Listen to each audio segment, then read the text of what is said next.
Hello friends, how are you? I hope you are fit and fine. So আজকে আমরা একটা editorial নিয়ে discuss করব। তো চলো শুরু করা যাক। The edge of war. Edge means প্রান্ত, অফ ওয়ার, ওয়ার মিন্স যুদ্ধ। তো যুদ্ধের প্রান্ত বা যুদ্ধের কিনারা মানে যুদ্ধটা একেবারে দ্বার প্রান্তে চলে এসেছে। ইরান এবং ইসরায়েলের মধ্যে যে যুদ্ধ চলছে সেই যুদ্ধটা কিন্তু বড় যুদ্ধে প্রান্তে চলে এসেছে। Iran should not give Israel an excuse. Should not means উচিত নয় দেওয়া, কি দেওয়া উচিত নয় ইসরায়েলকে, অ্যান এক্সকিউজ। এক্সকিউজ মানে হচ্ছে অজুহাত বা বাহানা। ইরানকে ইসরায়েলকে দেওয়া উচিত নয় একটা বাহানা টু ওয়াইডেন দ্য ওয়ার, যুদ্ধকে বাড়াতে। ওয়াইডেন মানে কি? প্রশস্ত করতে, বাড়াতে, বৃদ্ধি করতে, ইনক্রিজ করতে। তো যুদ্ধকে ইনক্রিজ করতে, বাড়াতে ইরানের উচিত নয় ইসরায়েলকে একটা অজুহাত দেওয়া। ইসরায়েল অজুহাত খুঁজছে এবং সেই অজুহাত ইরান যেন ইসরায়েলকে না দেয়, ওকে, বা দেওয়া উচিত নয়। শুড হলো একটা মডাল ভার্ব, আর তোমরা জানো যে শুডের পরে বেস ফর্ম ইউজ হয়, ভার্বের বেস ফর্ম ইউজ হয়। এখানে নট যুক্ত করে নেগেটিভ করা হয়েছে। তো should not give, Iran should not give, ইরানের দেওয়া উচিত নয়। ইসরায়েল, ইসরায়েলকে অ্যান এক্সকিউজ, একটা বাহানা, একটা অজুহাত, টু ওয়াইডেন দ্য ওয়ার, যুদ্ধকে বৃদ্ধি করতে, ইনক্রিজ করতে, বাড়াতে। The killing of Hasan Nasrullah. Hasan Nasrullah তোমরা জানো যে রিসেন্টলি কিন্তু তানাকে হত্যা করা হয়েছে। তো হাসান নাসরুল্লাহর হত্যা, ইনিকে তার সম্পর্কে বলছে দেখো, secretary general of Hezbollah. Hezbollah যে মিলিটারি অর্গানাইজেশন, তো সেই অর্গানাইজেশনের জেনারেল, সেক্রেটারি জেনারেল ছিলেন, মানে মহাসচিব ছিলেন তিনি। ঠিক আছে, তো এখান থেকে এই পর্যন্ত হচ্ছে অ্যাডিশনাল ইনফরমেশন। তো এই হাসান নাসরুল্লাহর যে হত্যা ওয়াজ, এটা ছিল কি one of the most consequential acts by Israel. ইসরায়েলের দ্বারা সবথেকে পরিণামস্বরূপ বা ফলস্বরূপ যে অ্যাক্ট মিনস এখানে স্টেপ, ওকে। তো যে সমস্ত ফলস্বরূপ বা রেজাল্ট্যান্ট, কনসিকুয়েন্সিয়াল মিনস রেজাল্ট্যান্ট, সবথেকে ফলস্বরূপ যে স্টেপগুলো নেওয়া হয়েছিল ইসরায়েলের দ্বারা, তার মধ্যে কিন্তু এটা একটা ছিল যে কিলিং অফ হাসান নাসরুল্লাহর হত্যা। Since the war in the West Asia broke out on October 7, 2023। তো 2023 সালের 7ই অক্টোবর যখন থেকে কিন্তু এই ওয়েস্ট এশিয়াতে ওয়ারটা ব্রোক আউট হয়েছিল। ব্রেক আউট মানে কোনো কিছু হঠাৎ করে এরাপ্ট হওয়া, শুরু হওয়া, সাডেনলি স্টার্ট হওয়া, সেটাকে বলা হয় ব্রেক আউট। তো 2023 সালের অক্টোবর মাসের 7 তারিখে ওয়েস্ট এশিয়াতে যে যুদ্ধ ব্রেক আউট হয়েছিল, যুদ্ধের আবির্ভাব, যুদ্ধর উদ্ভূত বা যুদ্ধ ছড়িয়ে পড়েছিল, তো তখন থেকেই কিন্তু ইসরায়েলের দ্বারা এটা কিন্তু সবথেকে মোস্ট কনসিকুয়েন্সিয়াল অ্যাক্টস বা স্টেপগুলোর মধ্যে এটা একটা, যে হাসান নাসরুল্লাহর হত্যা। Hezbollah which under Nasrallah's 3 decade long leadership. দেখো হেজবুল্লাহ সম্পর্কে অ্যাডিশনাল ইনফরমেশন দিচ্ছে যে হেজবুল্লাহ, হুইচটা এসছে হেজবুল্লাহর জন্য, ঠিক আছে, যেটা। তো এর সম্পর্কে আরও একটা ইনফরমেশন দিচ্ছে, ওকে, যে under Nasrallah's 3 decade long leadership. তো এই হেজবুল্লাহ যেটা কিন্তু এই নাসরুল্লাহর 3 দশকের দীর্ঘ লিডারশিপে ছিল, ওকে, অধীনে ছিল। নাসরুল্লাহর যে 3 decade মানে 3 দশক বা 30 বছরের যে লং লিডারশিপে ছিল, তার নেতৃত্বের অধীনে ছিল এই হেজবুল্লাহ সংগঠন। হুইচ, যেটা। তো হুইচের জন্য কিন্তু ভার্ব এসছে এমাস্ট। হেজবুল্লাহর ভার্ব কিন্তু এখনও আসেনি, হেজবুল্লাহর ভার্ব কিন্তু আসবে হ্যাজ বিন সিন, ওকে। তো হেজবুল্লাহর জন্য যে প্রোনাউন ইউজ করা হয়েছে, রিলেটিভ প্রোনাউন, তো সেটার ভার্ব কিন্তু এমার্জ এসছে। তো হুইচ এমার্জ, যেটা আবির্ভূত হয়, যেটা সামনে আসে as a parallel state in Lebanon, যেটা কিন্তু সমান্তরাল একটা রাষ্ট্র হিসাবে আবির্ভূত হয় ইন লেবাননে, ওকে। লেবাননে যে মানে ওখানকার যে সরকার রয়েছে তারই সমান্তরাল একটা বলতে পারি অর্গানাইজেশন হিসাবে, স্টেট হিসাবে কিন্তু আবির্ভূত হয়। তো এই হেজবুল্লাহ হ্যাজ বিন সিন, তো হেজবুল্লাহকে দেখা হয়ে আসছে, হ্যাজ বিন সিন মানে এখানে প্যাসিভ ভয়েস ইউজ করা হয়েছে, হেজবুল্লাহকেই দেখা হচ্ছে বা দেখা হয়ে আসছে বাই দ্য ইসরায়েলিদের দ্বারা, as their most powerful non state enemy, তাদের সবথেকে পাওয়ারফুল নন স্টেট মানে অরাষ্ট্র এনিমি, অরাষ্ট্র শত্রু হিসাবেই কিন্তু দেখা হয়ে আসছে হেজবুল্লাহকে ইসরায়েলের দ্বারা। ওকে, তো হিজবুল্লাহর ভার্ব হচ্ছে হ্যাজ বিন সিন। ওকে, আর হুইচটা এসছে হেজবুল্লাহর জন্য, যেটার কিন্তু ভার্ব হচ্ছে এমাস্ট, আর আন্ডার থেকে এই পর্যন্ত, এখান থেকে এই পর্যন্ত এটা হচ্ছে হেজবুল্লাহর additional information. Viewed by the US as a terror group. View মানে দেখা হয় বলতে পারি, তো এটাকে দেখা হয়, এটা পাস্ট পার্টিসিপল ইউজ করা হয়েছে, অ্যাডজেক্টিভ হিসেবে এখানে কাজ করছে। তো এটা টেরর গ্রুপ বা আতঙ্কবাদী গ্রুপ, সন্ত্রাসী সংগঠন হিসাবে দেখা হয় ইউএসের দ্বারা। তো ইউএস এটাকে কিন্তু সন্ত্রাসী সংগঠন বলেই কিন্তু দেখে। ওকে, ইউএসের মতে it is also a central constituent in Iran's axis of resistance. তো এই যে হেজবুল্লাহ, এটা হচ্ছে সেন্ট্রাল কনস্টিটিউয়েন্ট মিনস এখানে পার্ট বলতে পারি, এটা হচ্ছে main part, central constituent main part in Iran's axis of resistance. ইরানের যে অ্যাক্সিস অফ রেসিস্ট্যান্স রয়েছে, মানে প্রতিরোধের যে অক্ষ, এটা কি বলো তো ইরান লেড করে কিছু মিলিটারি অর্গানাইজেশন, অনেকগুলো রয়েছে, যেমন হুতি আছে, হামাস, হেজবুল্লাহ। ওকে, তো এই সমস্ত আরও কিছু অর্গানাইজেশন রয়েছে, মিলিটারি অর্গানাইজেশন, এদের কিন্তু লিড দেয় এই ইরান। তো এটাকে একসাথে বলা হয় অ্যাক্সিস অফ রেসিস্ট্যান্স। তো ইরানের যে অ্যাক্সিস অফ রেসিস্ট্যান্স এর মেন পার্ট বা সেন্ট্রাল কনস্টিটিউয়েন্ট সেটা হচ্ছে কিন্তু এই হেজবুল্লাহ, থ্রু হুইচ, যেটার মাধ্যমে, অর্থাৎ হেজবুল্লাহর কথা বলা হচ্ছে, যেটার মাধ্যমে Iran projects it's influence, Iran তার প্রজেক্ট করে মানে এখানে শো করে, ইরান শো করে তার ইনফ্লুয়েন্সকে, তার প্রভাবকে অ্যাক্রস দ্য রিজিয়ন, ওই অঞ্চল জুড়ে। ওকে, পুরো অঞ্চল জুড়ে তার মেন যে পার্ট হেজবুল্লাহ, তার সাহায্যেই কিন্তু ইরান প্রজেক্ট করে তার ইনফ্লুয়েন্সকে ওই অঞ্চল জুড়ে। By killing Nasrallah, Israel has dealt Hezbollah a heavy blow. তো কিল করে, হত্যা করে নাসরুল্লাহকে ইসরায়েল ডিল করেছে, আচ্ছা ডিল আ হেভি ব্লো মানে বড় ধরনের আঘাত দেওয়া। তো হেজবুল্লাহকে কি দিয়েছে, has dealt Hezbollah a heavy blow, হেজবুল্লাহকে কিন্তু একটা বড় ধরনের আঘাত দিয়েছে। Okay, and dented Iran's influence, dent মানে এখানে ক্ষতিগ্রস্ত করেছে, হার্ম করেছে, ইরানের যে প্রভাব প্রতিপত্তি সেটা হার্ম করেছে, ক্ষতি করেছে। বাট কিন্তু its cross border attacks have killed and displaced thousands and cross the brightest of Iran's red lines. কিন্তু এর যে ক্রস বর্ডার অ্যাটাকস, ওকে, ইসরায়েলের যে ক্রস বর্ডার অ্যাটাক মানে বর্ডার ক্রস করে গিয়ে অ্যাটাক করা, এটা হ্যাভ কিল্ড হত্যা করেছে, মেরে ফেলেছে, এবং ডিসপ্লেস করেছে, বাস্তুচ্যুত করেছে। ওকে, ঘরবাড়ি মানে ত্যাগ করিয়েছে, থাউজেন্ডস হাজার হাজার মানুষকে, অ্যান্ড ক্রস করেছে, ইসরায়েল কি করেছে, ক্রস করেছে brightest of Iran's red line, ইরানের যে রেড লাইন রয়েছে সেই রেড লাইন কিন্তু ক্রস করে গেছে। ওকে, তো ইসরায়েল সাবজেক্ট ভার্ব হচ্ছে has dealt, present perfect tense use করা হয়েছে। Okay, has dealt and has dented, তো হ্যাজ আর দ্বিতীয়বার এখানে লেখা হয়নি যেহেতু আগে উল্লেখ আছে। তো অ্যাটাক সাবজেক্ট, ভার্ব হচ্ছে have killed and have displaced. Okay, তো এখানে হ্যাভ আর দ্বিতীয়বার দেওয়া হয়নি, এর সাথে connection thousands and cross has crossed, এটাও brightest of Iran's red lines. Okay, the region has never bin this close to an open war between Israel and Iran. তো এই রিজিয়নটা, এই অঞ্চলটা হ্যাজ নেভার বিন মানে কখনোই হয়নি দিস ক্লস এত কাছে, টু অ্যান ওপেন ওয়ার এরকম প্রকাশ্য যুদ্ধের, বিটুইন ইসরায়েল অ্যান্ড ইরান। তো ইসরায়েল এবং ইরানের মধ্যে যুদ্ধ হওয়ার যে এত কিন্তু কাছে আসেনি, ওপেন ওয়ার, ওপেন যুদ্ধ, খোলা যুদ্ধ বা বলতে পারি প্রকাশ্য যুদ্ধ, এরকম কিন্তু কখনো কাছে আসেনি এই অঞ্চলটা। The region has never been, okay, this close to an open war between Israel and Iran. তো এখানে দ্য রিজিয়ন হচ্ছে সাবজেক্ট, ভার্ব হচ্ছে হ্যাজ বিন, তো এখানে নেভার করা হয়েছে নেগেটিভ করার জন্য।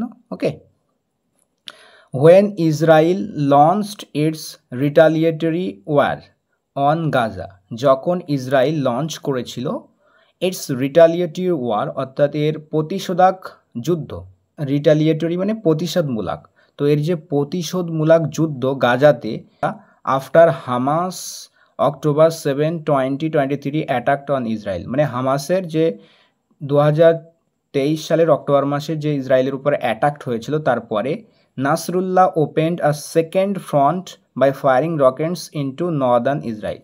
তো নাসরুল্লাহ কিন্তু অন্যদিকে কী করেছিল, সেকেন্ড ফ্রন্ট ওপেন করেছিল, দ্বিতীয় ফ্রন্ট ওপেন করেছিল কি করে, firing rockets into northern Israel. তো উত্তর ইসরায়েলে রকেট ফায়ার করে, রকেট নিক্ষেপ করে কিন্তু একটা সেকেন্ড ফ্রন্ট খুলেছিল। ওকে, তো ইসরায়েলের ভার্ব হচ্ছে লঞ্চড, ভার্বের সেকেন্ড ফর্ম আছে অর্থাৎ পাস্ট, সিম্পল পাস্ট।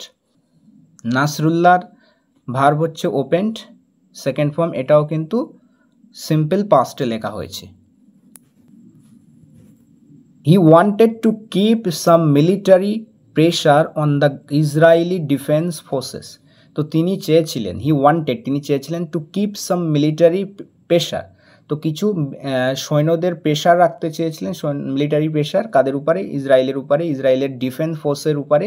ওকে, ইসরায়েলের যে নিরাপত্তা বাহিনী তার উপরে তিনি চেয়েছিলেন কিছু প্রেশার রাখতে। When the war on Gaza was killing tens of thousands of Palestinian. তো যখন কিন্তু যুদ্ধে মানে গাজাতে ওয়াজ কিলিং হত্যা হয়েছিল, অর্থাৎ ইসরায়েল হত্যা করেছিল tense of thousands of Palestine, এখানে কিন্তু ইসরায়েল হাজার হাজার প্যালেস্টিনিয়ান ফিলিস্তিনিদেরকে হত্যা করেছিল। তখনই কিন্তু তিনি চেয়েছিলেন যে ইসরায়েলের ডিফেন্স ফোর্সের উপরে একটু চাপ সৃষ্টি করা যাক। ওকে, হি হচ্ছে সাবজেক্ট, ওয়ান্টেড হচ্ছে এর ভার্ব, ওয়ান্টেড এখানে সেকেন্ড ফর্ম হিসেবে ইউজ করা হয়েছে, তো সিম্পল পাস্টে লেখা হয়েছে। ওকে, দ্য ওয়ার সাবজেক্ট, তো ওয়াজ কিলিং, সে ওয়ারটা হত্যা করছিল। ওকে, তো এটাও কিন্তু পাস্ট কন্টিনিউয়াস টেন্সে লেখা হয়েছে। Israel played along with limited exchange of fire in return for Hezbollah's rockets when its focus was on Gaza. তো ইসরায়েল কী করেছিল, Israel played along with limited exchange of fire, Israel কিন্তু অল্প মাত্রায়, সীমিত মাত্রার কিন্তু ফায়ার এক্সচেঞ্জ করেছিল, অর্থাৎ গোলাগুলি করেছিল, ইন রিটার্ন ফর নাসরুল্লাহস রকেটস, মানে নাসরুল্লাহ যে রকেট অ্যাটাক করেছিল তার বিনিময়ে বা তার প্রতিক্রিয়ায়। Okay, when its focus was on Gaza, যখন এর ফোকাসটা ছিল, লক্ষ্য ছিল গাজার উপরে, মানে যখন এর লক্ষ্যটা ছিল গাজার উপরে, সীমিত মাত্রায় কিন্তু এও কিন্তু এক্সচেঞ্জ অফ ফায়ার করেছিল হেজবুল্লাহ রকেট হামলার প্রতিক্রিয়ায়। ওকে, তো এখানে কিন্তু ইসরায়েলের ভার্ব হচ্ছে প্লেড, যেটা ভার্বের second form, simple past. Okay, it's focus verb হচ্ছে ওয়াজ, যেটা এখানে কিন্তু মেন ভার্ব হিসেবে ইউজ হয়েছে। But after destroying much of Gaza, কিন্তু ডিস্ট্রয় করার পরে, ধ্বংস করার পরে, গাজার বেশিরভাগটা ধ্বংস করার পরে Israel turned it's attention, Israel তার অ্যাটেনশনকে কোন দিকে মোড় নেয়, টুয়ার্ডস লেবানন, লেবাননের দিকে, অ্যান্ড দেন তারপরে ড্রামাটিক্যালি, মানে ব্যাপকভাবে এসকেলেটেড, সেটা বৃদ্ধি করে, উত্তেজনা বৃদ্ধি করাকে বলা এসকেলেট দ্য কনফ্লিক্ট, এই যুদ্ধটাকে ড্রামাটিক্যালি কিন্তু বৃদ্ধি করে। Targeting Hezbollah's ground functionaries, ground functionaries মানে যারা স্থলভাগে যে সমস্ত কর্মী রয়েছে, হিজবুল্লাহর স্থলভাগে যে সমস্ত কর্মী তাদেরকে টার্গেট করে। ওকে, ইটস কমান্ডার্স, তার কমান্ডার যে সমস্ত রয়েছে তাদের প্রতি, অ্যান্ড দেন নাসরুল্লাহ, তারপরে কিন্তু নাসরুল্লাহর প্রতি টার্গেট করে। ওকে, ইসরায়েলের ভার্ব হচ্ছে টার্নড, এটাও কিন্তু ভার্বের সেকেন্ড পাস্ট, সিম্পল পাস্টে লেখা হয়েছে। তো ইসরায়েলের সেকেন্ড ভার্ব হচ্ছে এসকেলেটেড, এটাও সেকেন্ড ফর্মে লেখা হয়েছে। আর একই সাথে টার্গেট করে, তার মানে এটা হচ্ছে প্রেজেন্ট পার্টিসিপেল সাইমালটেনিয়াস অ্যাকশন। ওকে, তো একদিকে এই কাজগুলো করছে, তার সাথে সাথে আবার এই কাজগুলো করছে, প্রেজেন্ট পার্টিসিপেল দিয়ে বোঝানো হয়েছে, যেটা সাইমালটেনিয়াস অ্যাকশন হচ্ছে। Israel's declared objective in north, মানে উত্তরে ইসরায়েলের একটা ঘোষিত লক্ষ্য ছিল, অবজেক্টিভ ছিল। ওকে, তো ডিক্লেয়ার্ড এখানে পাস্ট পার্টিসিপেল অ্যাডজেক্টিভ। ওকে, যেটা অবজেক্টিভ সম্পর্কে বলছে যে ইসরায়েলের যেটা ঘোষিত, যেটা ঘোষণা করা হয়ে গেছে অলরেডি, এমন অবজেক্টিভ গোল ছিল, এমন উদ্দেশ্য ইন দ্য নর্থ, উত্তরে, ইজ, সেটা হলো কি করা, to enable the over 60,000 people who were displaced by Hezbollah's rockets to return to their homes। ইসরায়েলের ঘোষিত লক্ষ্য নর্থে সেটা কি করা, 60,000-এরও বেশি মানুষ যারা কিন্তু ডিসপ্লেস হয়েছে, বাস্তুচ্যুত হয়েছে হেজবুল্লাহর রকেট অ্যাটাকের দ্বারা। তো তাদেরকে to return to their home, তাদেরকে বাড়ি ফেরানো, তাদেরকে তাদের ঘরে ফিরতে সক্ষম করা, এটা কিন্তু ইসরায়েলের ঘোষিত অবজেক্টিভ উত্তরে। ওকে, তো ইসরায়েলের ঘোষিত অবজেক্টিভের ভার্ব কোনটা বলো তো? Is. Okay, it's strikes have weekend Hezbollah, এর যে হামলা অর্থাৎ ইসরায়েলের হামলা কি করেছে?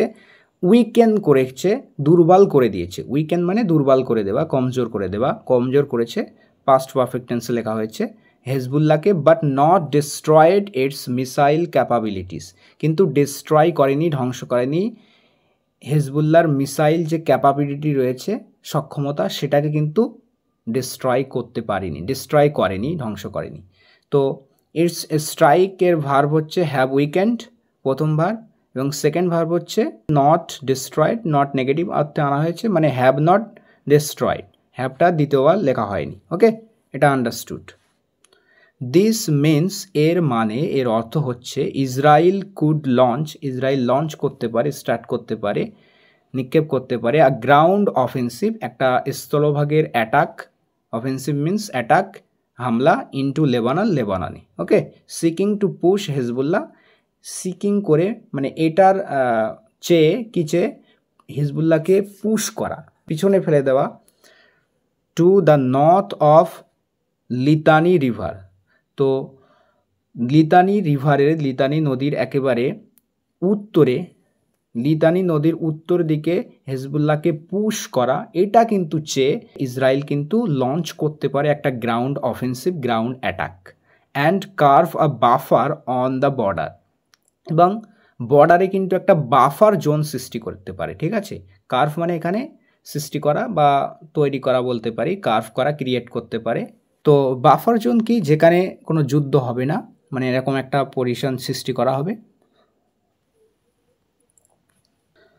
A ground offensive would displace and kill tens of thousands of people in Lebanon.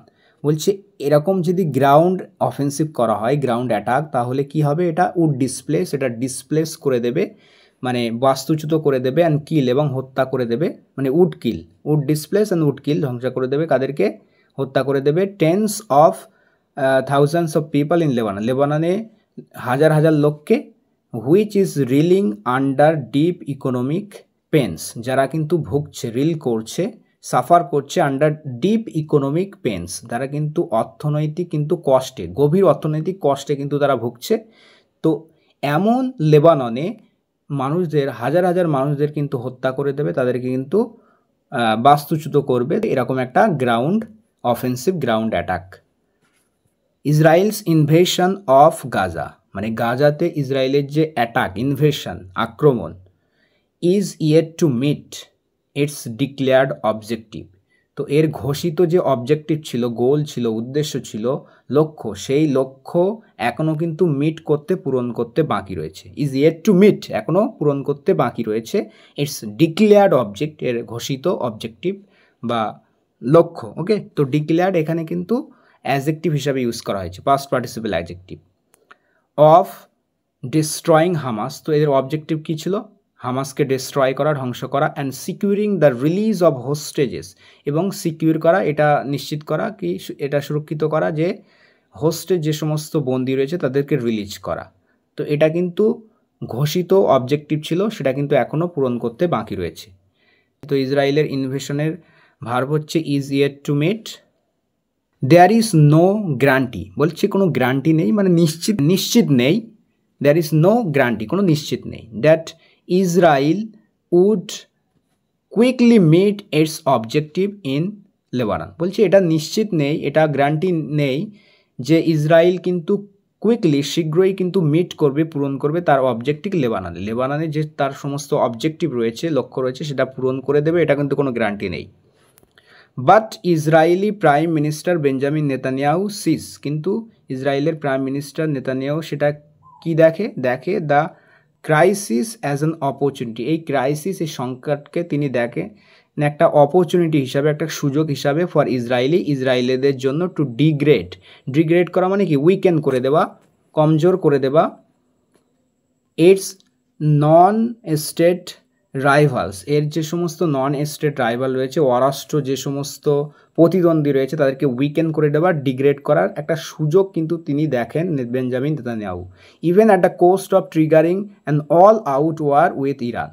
All out war মানে হচ্ছে সর্বত্রব্যাপী ছড়িয়ে পড়া যুদ্ধ উইথ ইরান, ইরানের সাথে। তো এমনকি কিসের বিনিময়েও, ট্রিগার মানে এখানে কোনো কিছু শুরু করা বলতে পারি। তো এমনকি সর্বত্রব্যাপী ইরানের সাথে মানে ব্যাপক বড় যুদ্ধে লিপ্ত হওয়া শুরু করার বিনিময়ে হলেও, শুরু হওয়ার মূল্যেও the US publicly calls for ceasefire in Gaza. তো ইউএস কিন্তু প্রকাশ্যে কিন্তু কল ফর করেছে, ডিমান্ড করেছে। Call for means demand. তো ইউএস পাবলিকলি কিন্তু ডিমান্ড করেছে সিজফায়ারের, যুদ্ধবিরতির, গাজাতে যুদ্ধবিরতির ডিমান্ড করেছে, অ্যান্ড লেবানন এবং লেবাননে। But this words do not carry any weight. Carry any weight মানে হচ্ছে তার গুরুত্ব বহন করা, কিন্তু এই কথাগুলোর কিন্তু কোনো গুরুত্ব বহন করে না। কেন করে না? অ্যাজ দ্য বাইডেন অ্যাডমিনিস্ট্রেশন, যেহেতু বাইডেন প্রশাসন অর্থাৎ ইউএসের কথাই বলা হচ্ছে, কন্টিনিউস টু আর্ম ইসরায়েল, সে কিন্তু ইসরায়েলকে কন্টিনিউ, আর্ম ভার্ব হিসাবে এর অর্থ হলো অস্ত্র সরবরাহ করা বা অস্ত্রে সজ্জিত করা। সে কিন্তু ইসরায়েলকে কন্টিনিউ কিন্তু অস্ত্র সজ্জিত করে যেতে লেগেছে। সেই জন্যই তার কথার কোনো দাম নেই। অর্থাৎ সে ডবল স্ট্যান্ডার্ড, একদিকে বলছে সিজ ফায়ারের কথা, অন্যদিকে সে কিন্তু অস্ত্র সরবরাহ করতে লেগেছে, অস্ত্র দ্বারা কিন্তু সজ্জিত করছে ইসরায়েলকে। ইউএসের ভার্ব হচ্ছে কলস ফর। ওকে, দিস ওয়ার্ডসের ভার্ব হচ্ছে do not carry any weight. Iran repeatedly provoked. Iran কিন্তু বারবার রিপিটেডলি প্রোভোকড, প্ররোচিত, উদ্বুদ্ধ, and push to the corner, এবং একদম কোণ ঠেসা করা হয়েছে বারবার। তো সেই ইরানি কিন্তু has so far exercised relative restrain. সেই ইরানি কিন্তু এখনও পর্যন্ত এখনও কিন্তু সে এক্সারসাইজ করেছে, তুলনামূলকভাবে রেস্ট্রেন এক্সারসাইজ করেছে, অর্থাৎ সে কিন্তু সংযম দেখিয়েছে। তো ইরান, যাকে কিন্তু বারবার প্রভোক করা হয়েছে, পুশ করা হয়েছে, একেবারে কর্নারে মানে কোণঠাসা করা হয়েছে, তারপরেও কিন্তু সে তুলনামূলকভাবে রেস্ট্রেন দেখিয়েছে, সংযম দেখিয়েছে। While Israel has gone on a blood thirsty rampage, যেখানে কিন্তু ইসরায়েল গিয়েছে একেবারে রক্ত পিপাসু আক্রমণে গিয়েছে, ধ্বংসে গিয়েছে। Rampage means destroying. তো একেবারে রক্ত পিপাসু কিন্তু ধ্বংসলীলায় মেতে উঠেছে, সে কিন্তু ইসরায়েল গিয়েছে। ওকে, তো ইরানের ভার্ব হচ্ছে হ্যাজ এক্সারসাইজড, অ্যান্ড ইসরায়েলের ভার্ব হচ্ছে has gone. Okay, Iran might be tempted, এখানে প্যাসিভ ভয়েস ইউজ করা হয়েছে। ইরানকে প্রলোভিত করা হতে পারে two respond to the Nasrullah killing, মানে নাসরুল্লাহর হত্যার রেসপন্ডে, প্রতিক্রিয়ায় ইরানকে কিন্তু প্রলুব্ধ করা হতে পারে উইথ ফোর্স, বল প্রয়োগ করে, শক্তি প্রয়োগ করে।